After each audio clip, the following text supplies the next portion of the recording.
Dice así la palabra de Dios. Y a unos que hablaban de que el templo estaba adornado de hermosas piedras y ofrendas votivas, dijo: en cuanto a estas cosas que veis, días vendrán en que no quedará piedra sobre piedra que no sea destruida.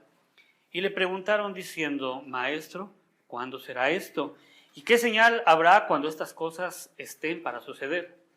Él entonces dijo: mirad que no seáis engañados, porque vendrán muchos en mi nombre diciendo: yo soy el Cristo, y el tiempo está cerca.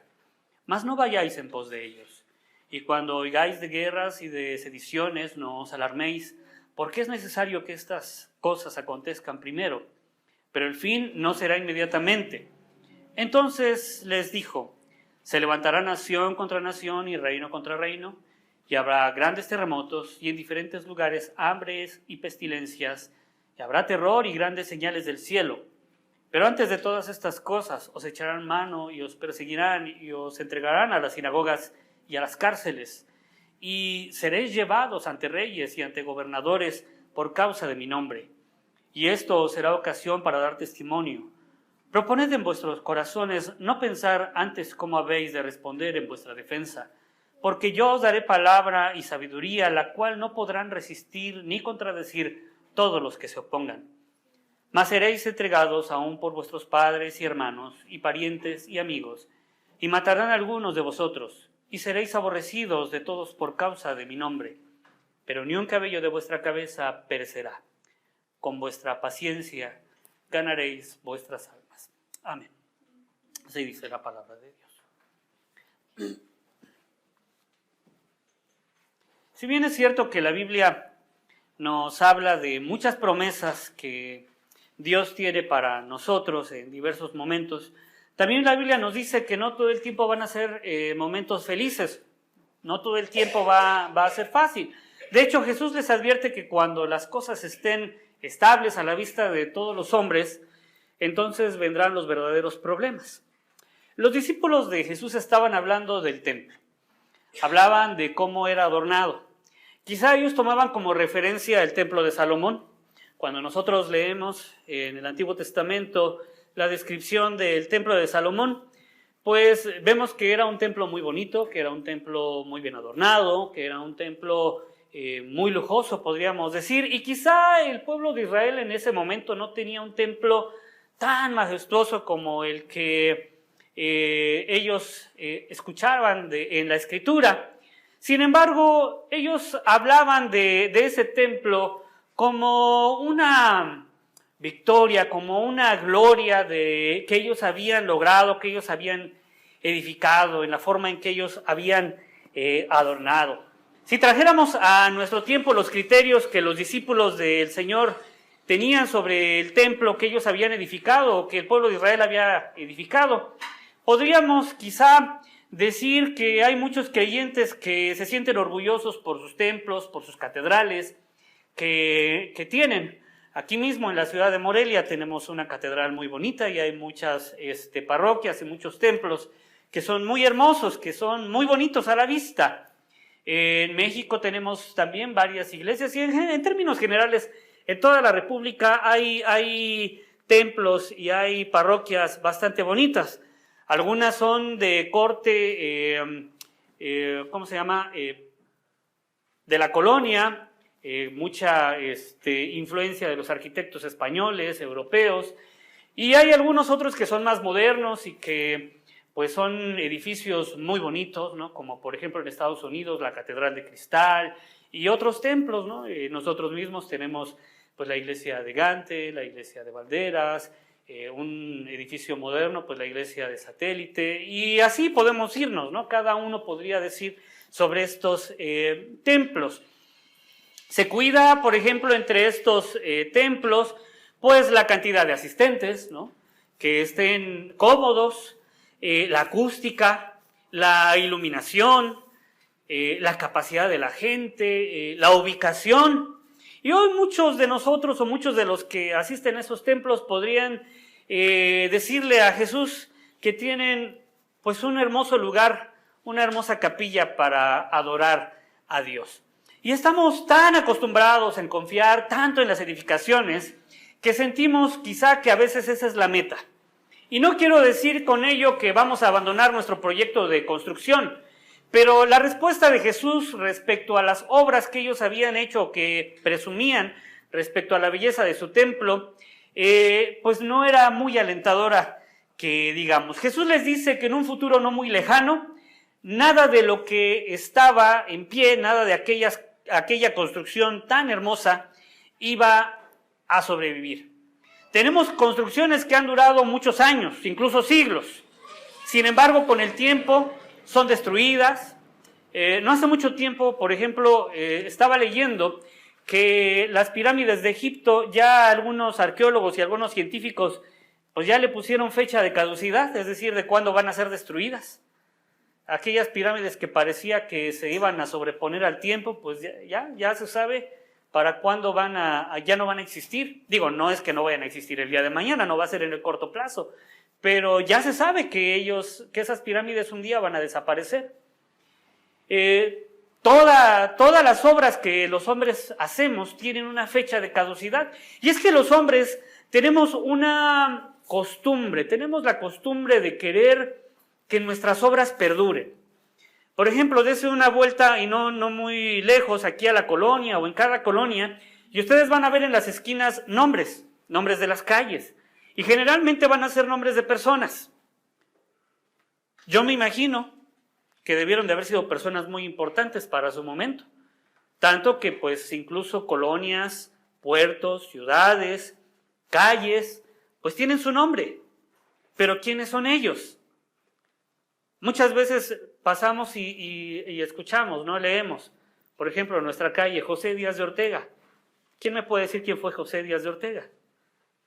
No creo que tengamos la información aquí. Quizás si buscamos en el internet, en alguna enciclopedia, pues podamos saber quién fue José Díaz de Ortega. Su nombre prevalece, pero no sabemos ahora quién era él. Tenemos como hombres la necesidad de que nos recuerden, de que nuestras obras perduren. Tratamos y anhelamos, por ejemplo, en nuestras familias que nazca el hombre, ¿no? ¿Para qué? Para que perdure el apellido de la familia, ¿no? Y no es que a las familias no les dé alegría cuando nacen mujeres, pero eso no, ya se acabó el apellido de la familia. Yo, no puedo decir que me quede con las ganas de tener una niña, pero pues a mí sí me dicen, ay, qué bendición, que tienes 3 hombrecitos, que tu apellido, bueno, a mí en lo particular no me interesa mucho lo del apellido. Pero muchas veces pensamos en eso, ¿no? En que nuestro nombre perdure, en que no nos olviden. Y por eso es que hacemos cosas para que nuestro legado perdure. Pero confiar en las grandes cosas que vemos, en las grandes obras que podemos hacer, pues no es nuestra mejor opción. Pero ellos estaban hablando del templo, un templo reconstruido en tiempos de Ageo y rebozado en tiempos de Herodes. Aunque no tenemos fotografías, podemos pensar que era una edificación muy bonita, compleja en su estructura, pues en muchos pasajes la Biblia nos refiere pues algunos detalles del templo. Por ejemplo, tenemos pasillos que solamente eran para los sacerdotes o lugares que estaban dedicados específicamente para cierto tipo de personas. Pero estas mejoras, por así decirlo, que no las tenía el templo original, habían sido añadidas por Herodes a petición de los sacerdotes de la época. Era un lugar muy bonito, pero la pregunta no era si era un lugar muy bonito. La pregunta era si cumplía el propósito de Dios. El edificio en sí no tiene la culpa del uso que se le dé. Sin embargo, el edificio se convierte en un símbolo de lo que allí se hace o se practica. Tenemos, por ejemplo, el Palacio de Gobierno, la Casa de Gobierno, el Palacio Municipal, Palacio Nacional, que son edificios donde el gobierno trabaja y que están perfectamente identificados con ese lugar. Sus edificios entonces se convierten en sinónimos del poder y del gobierno. El templo entonces representaba la presencia de Dios en medio del pueblo. Era un gran símbolo para toda la nación. Tal como la gente lo veía, pues ellos se sentían orgullosos de ese lugar, de que ese lugar fuera un lugar bonito, porque era el lugar donde ellos pensaban habitaba la presencia de Dios. Si bien es cierto, el templo pues era muy sencillo en su construcción, era simple y sencillamente una nave que estaba dividida por por un velo, un velo que estaba ordenado en la ley, pues realmente el templo no exigía grandes lujos, pero ellos estaban orgullosos de los adornos que habían puesto allí en ese templo. Pero Jesús les dice que por muy bonito que esto se veía, un día iba a ser destruido. Durante la campaña presidencial de Estados Unidos, muchas personas en diversas áreas de trabajo salieron a predecir quién iba a ganar las elecciones. Economistas, politólogos, académicos, analistas, hasta gurús, chamanes salieron ahí a predecir quién iba a ser el presidente de los Estados Unidos. Casi todo el mundo, en su mayoría, decían que iba a ganar la candidata demócrata, pero se equivocaron. La gente suele mirar y pronosticar el futuro en base a lo que ven sus ojos, pero muchas veces lo que vemos son cosas sesgadas de lo que nosotros queremos ver. Los fariseos, por ejemplo, veían una realidad muy distinta en sus vidas. Ellos veían que sus vidas eran agradables delante de Dios. Cuando Jesús los confronta y les dice que así no era, que eso no era verdad, entonces ellos incluso hasta se ofenden, porque Jesús les estaba dando una visión que ellos no tenían antes. Pero ellos no tomaron en cuenta esa interpretación, ellos no tomaron en cuenta la visión de Jesús. Y bueno, pues sus vidas fracasaron. Vemos el futuro con una visión sesgada y no puedo culpar a la gente, pues somos humanos. Y nuestra capacidad para tener una visión diferente, pues es limitada. Pero precisamente para eso tenemos las Escrituras, para ampliar nuestra visión y para ver más allá de las cosas que parecen evidentes. Jesús les dice a los maestros de la ley: hipócritas, sabéis distinguir el aspecto del cielo y de la tierra, ¿y cómo no distinguís este tiempo? La gente se había vuelto experta, veían el cielo y decían: hoy va a llover, aunque no hubiera una sola nube. Y llovía. Veían el cielo y decía: no va a llover, aunque las nubes estuvieran cubriendo los cielos, y no llovía. Se habían vuelto expertos en muchas cosas, pero no entendían las cosas que ahora estaban viendo, no entendían las señales que ahora estaban viendo. Lo mismo sucede en muchas ocasiones a nosotros. No podemos ver lo que viene adelante. Los discípulos entonces tienen curiosidad de cuándo sucederían las cosas. El Señor Jesús les dice: estas cosas van a desaparecer. Le creen entonces los discípulos a Jesús y le preguntan: bueno, ¿cuándo van a suceder estas cosas? Es decir, en ese momento los discípulos de Jesús tuvieron la capacidad de aceptar que su visión sobre este mundo no era completa. Y le piden entonces a Jesús que amplíe su conocimiento de los tiempos. Hace tiempo escuchaba las predicaciones de un pastor norteamericano que ya murió, el pastor Rogers. Me gustaba mucho escucharlo. Sus predicaciones verdaderamente fueron inspiradoras. Pero una predicación de él me llamó la atención. Él vivía obviamente en Estados Unidos, él tenía allí su congregación. Y él hablaba en una predicación sobre las cosas que iban a venir sobre los Estados Unidos. Y él hablaba de la debacle económica, política y moral que iban a tener los Estados Unidos. Y a mí me llamaba mucho la atención cuando yo escuché ese mensaje, porque ese mensaje, él lo dijo cuando todo en Estados Unidos, por así decirlo, marchaba bien. Había una muy buena economía, no había desempleo. En términos generales, Estados Unidos estaba en paz, no tenía grandes preocupaciones. La gente vivía relativamente bien.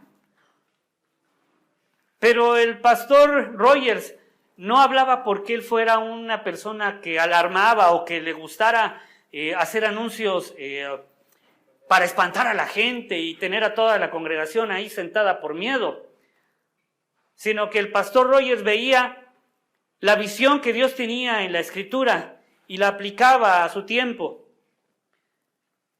Poco tiempo después él tuvo que partir con el Señor. Y al poco tiempo vino la crisis económica en Estados Unidos. Yo creo que muchos la recordamos. La gente que compró muchas casas y que ya no podía pagarlas, la debacle de los mercados financieros, los bancos. Después, la debacle política y con ella la debacle moral. ¿Qué visión, dije yo? ¿Qué visión de este pastor? Pues no es que él tuviera una gran visión, es que él tuvo la visión de Dios. Él aplicó la palabra y él sabía lo que iba a pasar. No hace falta, hermanos, que venga un ángel del cielo para decirnos lo que va a acontecer. Solo basta que ajustemos nuestro criterio con el de la Biblia para entender lo que está pasando bajo la óptica de Dios. Ahora, no es que a Dios le guste mandarnos crisis, o no es que a Él le guste que haya guerras, o que Él se deleite en los conflictos sociales. Solo que Él ve lo que para nosotros como cristianos debería también ser evidente. Él ve el pecado florecer y ve entonces las consecuencias del pecado. El pecado destruye y las mentes que están lejos de Dios están en pecado. Dice en Juan 10:10, el ladrón no viene sino para hurtar, matar y destruir. Pero yo he venido para que tengan vida y para que la tengan en abundancia. Las obras de pecado solo pueden producir pérdida, muerte y destrucción. Ahora, yo quiero preguntar, entonces, ¿por qué tenemos tantos conflictos sociales? ¿Por qué tenemos tanta miseria? ¿Por qué tenemos tantos problemas? Porque el hombre vive bajo el dominio del pecado. Y el pecado invariablemente tendrá las mismas consecuencias. Albert Einstein decía, no puedes obtener resultados diferentes haciendo las mismas cosas. Si quieres resultados diferentes, debes hacer cosas diferentes. Mientras el hombre no saque de su vida la ecuación del pecado, los resultados siempre serán los mismos. Podemos tener una ley anticorrupción, pero mientras el hombre no saque de su corazón el pecado, no va a funcionar.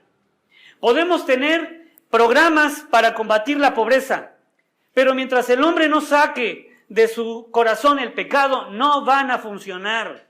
Podemos capacitar más a nuestras policías, a nuestros jueces, pero mientras en los corazones de ellos siga el pecado, nada va a funcionar, porque la ecuación es la misma, un corazón en pecado. Jesús habla entonces de un panorama bastante difícil, y él entonces anuncia a sus discípulos que el futuro no va a ser alentador.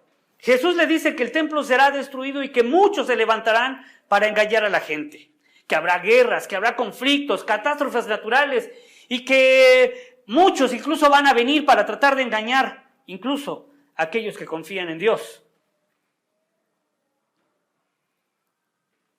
Pero el Señor nos dice algo en el versículo 18. Nos da un aliento. Pero ni un cabello de vuestras cabezas perecerá. Jesús dice que antes que estas cosas sucedan, antes de que estos desastres vengan, a nosotros como cristianos se nos va a dar la oportunidad de testificar a la gente, al pueblo y a los gobernantes de esta tierra sobre la palabra de Él. Nos promete además que tendremos sabiduría para denunciar, sabiduría para contestar, sabiduría para predicar. Hace unas semanas, cuando vino nuestra superintendente, mientras la íbamos a dejar, ella quiso pasar un momento al centro para conocer un poquito la capital. Tomó unos minutos y vio unas personas que estaban protestando frente al Palacio de Gobierno, que tenían ahí su plantón. Y ella comentó algo que a mí me llamó mucho la atención. Nos decimos protestantes, pero hemos dejado de protestar. Hemos dejado nosotros de señalar el cáncer de este tiempo. Hemos dejado de ser nosotros como iglesia protagónicos. Y hemos dejado de denunciar el pecado, la corrupción y la injusticia. Juan el Bautista fue encerrado y de hecho perdió su vida. Le costó la cabeza. ¿Por qué? Porque Juan el Bautista se paró frente al palacio del rey Herodes y le dijo, no te es lícito tener a la mujer de tu hermano. Es decir, Juan el Bautista se paró y le dijo a un rey, eres un adúltero. Y lo señaló. Le señaló su pecado. Y eso le costó la vida. Hoy la iglesia de Cristo debe levantarse y señalar la corrupción, el despotismo, la falta de justicia. Ese es nuestro deber como iglesia. Eso es lo que nosotros debemos de hacer. Las cosas podrían tornarse peligrosas, sí, pero el mismo Señor nos dice y nos promete que al final estaremos a salvo.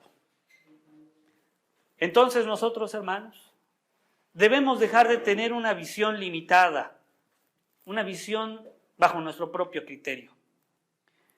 Y debemos de ver la catástrofe que conlleva el pecado a los hombres y a las naciones.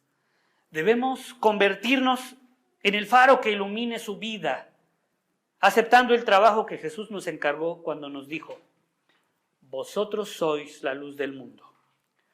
Una ciudad asentada sobre un monte no se puede esconder. Ustedes son la luz del mundo. Cumplamos entonces nuestro trabajo y llevemos la luz a todos los que lo necesitan. Cerremos nuestro.